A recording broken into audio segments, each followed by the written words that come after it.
Sistem AC merupakan rangkaian pendingin udara kabin mobil.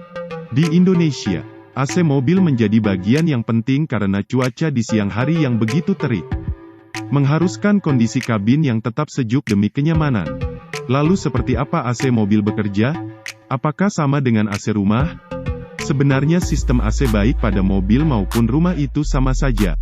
Prinsipnya adalah menyerap panas udara di dalam suatu ruangan, sehingga suhu udara tersebut turun dan kita merasakan kesejukan. Untuk menyerap panas, digunakan cairan khusus yang disebut refrigeran atau freon. Cairan ini memiliki sifat khusus, yakni mudah menguap meski pada suhu yang sangat rendah. Sehingga pada wujud cair, refrigeran sangat efektif sebagai penyerap panas.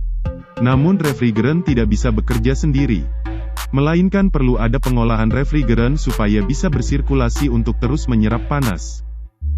Pada awalnya, refrigeran berbentuk liquid, sehingga begitu dimasukkan ke sistem AC, langsung bisa digunakan. Namun setelah dipakai satu kali untuk menyerap panas, temperatur refrigeran naik dan wujudnya berubah menjadi gas. Sehingga perlu ada sistem untuk menurunkan temperatur refrigeran serta mengubah wujudnya kembali menjadi cair. Refrigeran yang berubah kembali menjadi cair digunakan lagi, dan itu membentuk sebuah siklus. Perpindahan panas adalah prinsip dari sistem AC. Lebih spesifiknya, sistem AC memindahkan panas dari udara ke media atau sebaliknya. Perpindahan panas dari udara ke media berlangsung pada komponen yang bernama evaporator. Itu menghasilkan udara kabin yang sejuk. Sementara perpindahan panas dari media ke udara digunakan untuk mendinginkan fluida. Itu berlangsung pada kondensor. Kita akan awali penjelasannya dari kondensor yang mampu memindahkan panas dari refrigeran ke darat. Kondensor bekerja seperti radiator, yang mampu mengeluarkan panas dari dalam fluida. Kondensor tersusun dari dua tangki, pipa-pipa pendingin dan kisi dari logam. Kisi-kisi yang terbuat dari logam ini, berfungsi untuk memperbesar luas penampang, sehingga lebih banyak panas yang bisa dikeluarkan. Di belakang kondensor juga disediakan extra fan. Fungsinya untuk menghembuskan udara agar melewati kondensor. Cara kerjanya, panas refrigeran berpindah dari pipa-pipa pendingin ke kisi-kisi kondensor. Lalu extra fan menghembuskan udara ke arah kisi kondensor, sehingga panas refrigeran yang sudah berpindah ke kisi kondensor dapat diserap oleh hembusan udara tersebut, sehingga akan menurunkan temperatur refrigeran dan terjadi pengembunan. Namun, ada masalah lain.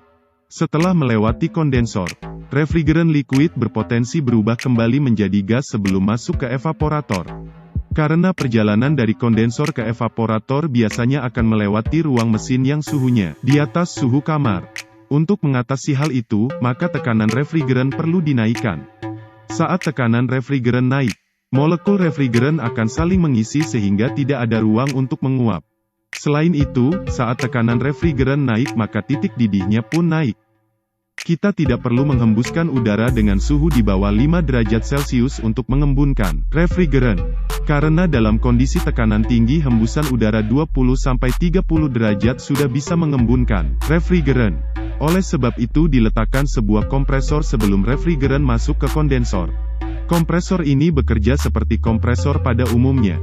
Namun, kompresor AC dilengkapi dengan mekanisme kopling magnetik.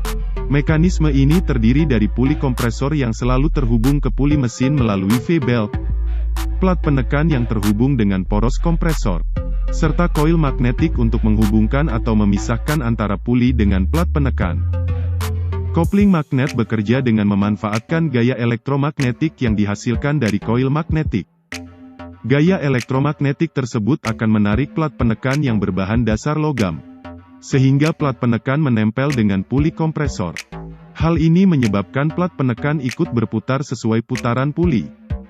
Saat tekanan refrigeran mencapai batas maksimal, suplai listrik pada koil magnetik akan dihentikan, sehingga gaya elektromagnetik hilang, dan plat penekan terbebas atau terpisah dengan puli kompresor. Kinerja kompresor ini berlangsung secara otomatis. Refrigeran cair bertekanan tinggi dialirkan ke evaporator untuk menyerap suhu udara kabin. Namun, apabila tekanan refrigeran di dalam evaporator tinggi, maka refrigeran tidak bisa menguap alias tidak bisa menyerap panas. Oleh sebab itu, sebelum masuk ke evaporator tekanan refrigeran harus diturunkan. Komponen yang bertugas kali ini adalah katup ekspansi. Katup ini seperti sprayer pada parfum atau pembasmi serangga. Katup ekspansi akan menyemprotkan refrigeran bertekanan tinggi ke dalam pipa dengan ukuran lebih besar. Bulir-bulir refrigeran itu masih berbentuk embun, namun karena menempati ruang yang lebih luas maka tekanannya turun drastis. Kemudian refrigeran mengalir ke evaporator. Evaporator juga hampir sama seperti kondensor, tapi fungsinya berkebalikan. Kalau kondensor digunakan untuk membuang panas refrigeran, evaporator justru dipakai untuk menyerap panas. Di belakang evaporator juga terdapat blower yang akan mensirkulasikan udara kabin agar melewati evaporator. Panas udara yang melewati evaporator akan diserap refrigeran, sehingga udara yang sudah melewati evaporator menjadi dingin. Wujud refrigeran yang awalnya berbentuk bulir embun, juga berubah menjadi uap. Uap refrigeran ini memiliki temperatur lebih tinggi. Untuk menurunkan suhu, maka refrigeran perlu dipompa lagi ke kondensor. Dan siklus itu berulang lagi dan lagi. Ada satu lagi komponen tambahan, yaitu filter. Filter ini berfungsi menyaring refrigeran dari kotoran dan uap air yang terbawa. Biasanya filter terpasang di antara kondensor dan evaporator. Jadi kalau kita runtun dari awal, kompresor akan memompa refrigeran sehingga refrigeran bergerak dan tekanannya meningkat. Kemudian suhu refrigeran diturunkan di dalam kondensor, sehingga wujud refrigeran berubah menjadi cair. Refrigeran cair tersebut diturunkan tekanannya oleh katup ekspansi dan langsung masuk ke dalam evaporator. Di dalam evaporator, refrigeran digunakan untuk menyerap panas udara kabin. Refrigeran yang sudah digunakan berubah bentuk menjadi uap dan suhunya juga meningkat sehingga perlu didinginkan kembali oleh kondensor sehingga refrigeran kembali dipompa oleh kompresor. Begitulah siklus AC terutama pada mobil. Subscribe channel ini karena masih banyak animasi yang akan kita bahas.